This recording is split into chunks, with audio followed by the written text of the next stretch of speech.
So the discussion today is pretty straightforward. There's not a lot of extra stuff that we're supposed to get into. Not a lot of that. There's not an extra reading article like Clayson and I found out last time that we had to It read was up on like everything. 7 pages, Yeah. something like that. That was Yeah. fun. So our short meeting that we thought we were going to have on Friday ended up being like 45 minutes because we had to read basically another case. Oh, man. So it's really straightforward. It's the same questions that were in our preparation assignment. So we'll just start with number one in assessing this venture from Jim Sharpe's perspective. Nathan, what are your thoughts on the business, the venture that he took in acquiring this new company for himself? What do you think about that? Yeah, I think in terms of the industry and the company and what the company does, it was a very smart purchase. Of course, he had a lot of experience in the past with smaller manufacturing companies such as GE. However, it's a little bit daunting because he's never owned a business before, and the company wasn't left in the best of shape. There's a lot of money that's been taken out over the past couple of years that hasn't really been accounted for. Grounds equipment are very, very old and outdated and haven't really been kept well. The company hasn't performed well in quality delivery or general business practices in the recent past. The union's been going on strike every 3 years. And so it's a good company, a good idea, but he's definitely putting his livelihood on the line. His wife's pregnant and expecting.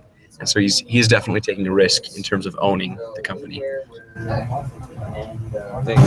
totally agree. Any other thoughts, Madison or Clayson, on that? Yeah, I can second what Nathan has to say, and I agree with that 100%. It's definitely very risky for him. And another thing on that, he wants to own and retain 100% of ownership. You know, he doesn't want to go in with like a partner or someone else or different things, but he wants to go in 100% by himself, which is kind of a lot riskier than if you're going to go in with a partner or like a VC firm or something like that. So that's another risk I found on top of the ones that you mentioned. But I think, you know, he has the experience and he's learned a lot and he really wants it. And I think that he can go out and take it if he wants it. You know, if he works hard enough, I think he can turn it around. Yeah, that's what I was thinking as well, is how it was quite risky, but he does have, even though he hasn't owned his own business, he's worked a lot, studied a lot, and prepared. So it might be hard since he decided to go at it alone, but I think it's cool that he, like you said, Clayson, where he's just going at it and he has a goal and he can reach it if he just keeps working towards it. Yeah, I agree with y'all. The one thing, I mean, obviously he wants to own 100%. Like that was his goal, so I'm not going to fault him for purchasing a company with 100% on his own. Like that's what he wanted to do. The one thing that I would say is let's see, I want to make sure that we don't get ahead of ourselves here. So I just feel like he had other options. Maybe he could have kind of taken a little bit more time, met with a couple of more businesses that were prospective. He said he had other offers that were already out there. The guy that he was working with just seemed really shady to me. Like, don't talk to my employees, don't talk to our clients. Like, don't do any of that. Like that's like a red flag to me. Like, hey, what's going on? Why don't you want me to talk to these people? Because those would be people that I want to talk to. I want to get employee morale, try to understand what's going on there with the business, and to talk to clients and see what their relationships are like. That would be important for me to know. So he had some options out there. Obviously, he was eager and he wanted to, like you all said, he wanted 100% ownership. So he went out and he did it, and so good for him. But again, I just feel like maybe assess that a little bit further. So going on to the next question, it says, how has Jim Sharpe purchased this venture, and what are the implications of this financial structure? Clayson, can we start with you on this one? Yeah, what he did was he took money out. He first paid $100,000 of his own money in equity, and then he did a seller's note, and then a 6-year non-compete agreement to the founder, and then a significant amount of bank debt. So I think it was smart of him to kind of divide it up instead of taking it just from the bank or different places or not pitching in any money. But I think he has a lot of debt going for him, which can kind of be negative on his side because he'll have to pay it all back, and it can be risky if the company fails and doesn't make any money. He could be in a lot of trouble if they're not productive. So I know that's kind of how I see it. He took a lot of different stuff out, and he has a lot of debt. And if he's not productive, then he's gonna struggle. Yeah, I thought it was interesting. I think I remember reading in there that it said that he decided on this one for one reason was that he couldn't afford any other business, which I thought was kind of interesting that he didn't wait a little longer and maybe earn more to get a different business, because that is pretty risky to be like, well, this is all I can afford, so here we go. But he kind of just jumped in it with knowing that it wasn't the greatest, but thinking, well, it's cheaper, so hopefully it goes well. So that was pretty risky that he invested a lot in something that was the cheapest that he could find too. Yeah. Yeah. In addition with that, I think he knew exactly what he was looking for. Of course, he had identified 600 local companies that he was invested in the area, and then continued to narrow it down as he met with business owners. So I think there's a lot that we don't know about the case. He seems like a pretty intelligent guy. Like he knows what he was doing. Of course, there are always going to be problems, but in terms of like the implications of the financial structure, it was interesting that he made a lot of concessions to the previous business owner in raising up the price, ending up paying the $2 million and offering to pay. Well, he didn't offer, but he agreed to pay for the founder's parents' health insurance for like 5 years, signed all these legal documents, spent all this money. And so obviously this is something that he saw a lot of value in and was willing to sacrifice for.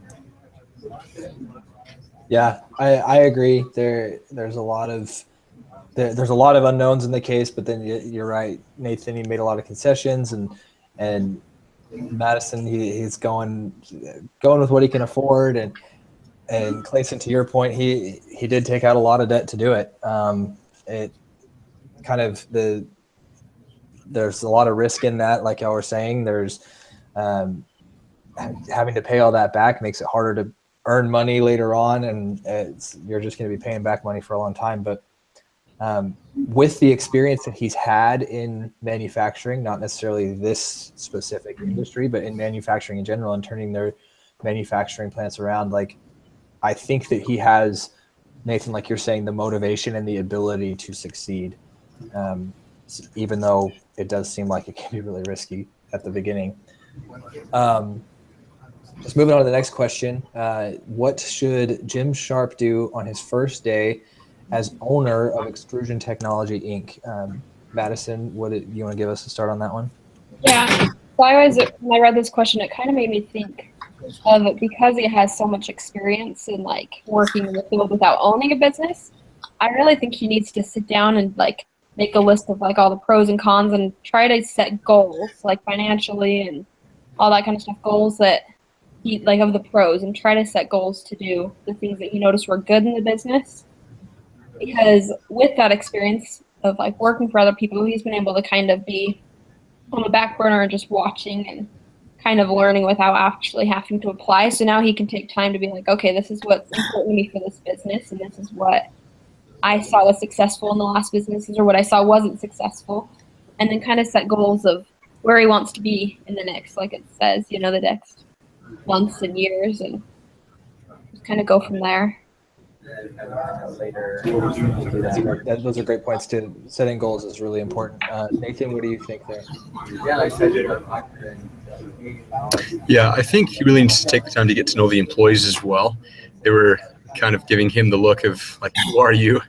What are you doing taking over our company? They were clueless that he was coming. Particularly the union members. It's like there have been a lot of issues in the past, and there was an exhibit showing what the union members were demanding, and so I'd say go over those demands, see if he can come to terms with them and make some agreements. Because if the company's going to end up shutting down for 6 weeks every 3 years, I mean that's that's really not good for employee morale. In addition, cleaning down some facilities would be a great place to start. Maybe painting the building, getting somebody to check up on the extrusion machine, make sure that it'll last at least until he can buy another one. And then just really sharing his vision with the rest of the employees. Yeah, I was feeling the same thing as you guys are talking about, setting goals, making plans. And then my main focus was, just as Nate's was, is to build the trust of these employees and of the team members that he's working with. It kind of goes back to the same old missionary. You have to build the relationship of trust in order for you to teach them. And I think it's very similar in this situation. In order for Jim to lead this group of people effectively, he has to build their trust, and he has to kind of get to know them and be personable with them.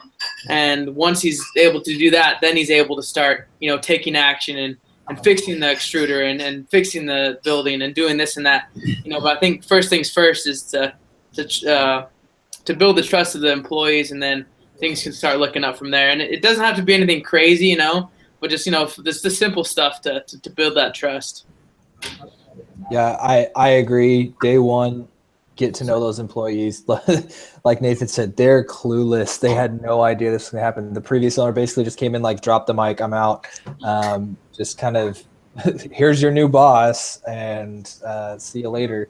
So the fact that he hasn't had any opportunity at all yet to even discuss anything with the employees because the previous owner didn't want him to, like, he really needs to develop that trust, like you're saying, Clayson, because if they're not going to be behind him, then what happens in the next 6 months, 12 months isn't going to matter, because he's not going to have the people there to help support that plan.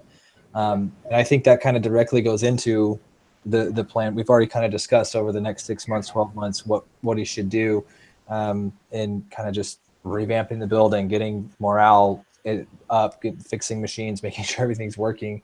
And so just the last question here asked, did Jim make the right acquisition? And I'll start with this. I kind of, like I said before, he did what he wanted to do. He got 100% ownership. He got what he could afford. But there were a lot of other options that were out there. They didn't go into detail in the case about what they were. So we don't have a lot of information, but just like I said, I'd have huge red flags and reservations if the guy was like, don't talk to clients, don't talk to employees. That would make me a little hesitant to move forward. I'd want to know a little bit more about what's going on there. But based on the information that we have in the case, I would say, yeah, he made a decision that worked for him. But if it were me personally, I'd want to dig a little bit deeper. Yeah, I agree with you where you said personally I would have looked more into it, but it seems like he got what he wanted and what he searched for, and so it's pretty risky, but that is important that he got what he feels comfortable with and what he got 100% ownership, and now he kind of needs to keep going and dig deeper. But kind of like what Nathan said earlier, is there's probably a lot more research and stuff that he did that we had no idea about that wasn't in there, but I don't know, it's pretty risky, but it's good that he's happy with it. Yep, and I agree with what you both said. I think for Jim, he made a good acquisition. I think what he wanted, and I think he'll do great with it. And yeah. Yeah, I totally agree. He's turned around 2 plants in the past very successfully, and I think he will be able to do so with this 3rd plant. 'Cause he's had the leeway to make some mistakes in the past and learn from them, as he said. It's nice when he doesn't have to answer personally for that. And so he learned the lessons. He wrote out what he learned, and he's going to apply those same lessons in this scenario and probably be successful.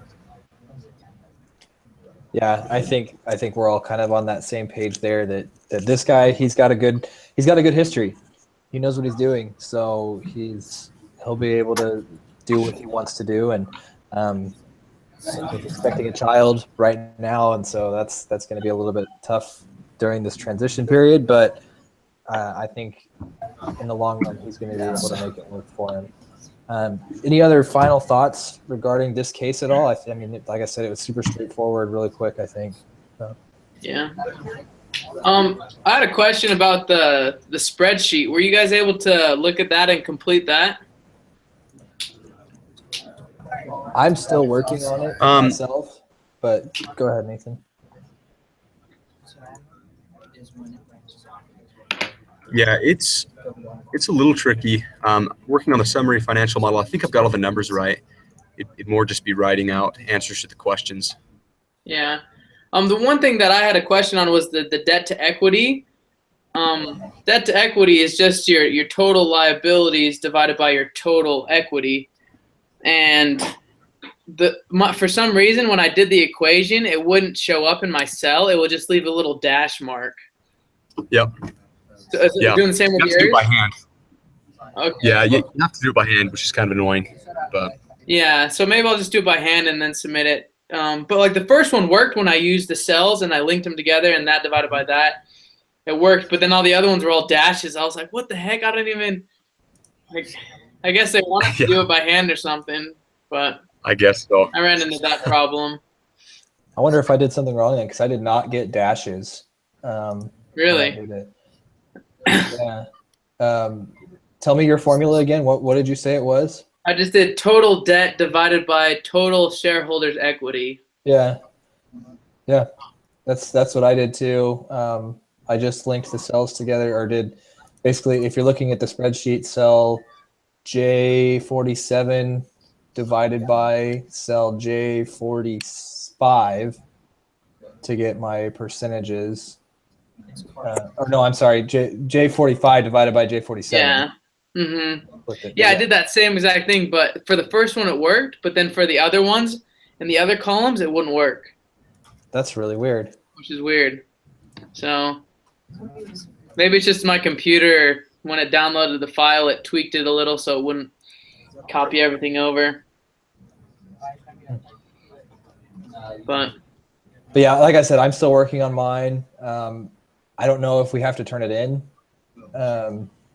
It's really, this class, it's not super clear with what they want and what they don't want, because they want us to answer these questions in the analysis that we discussed now.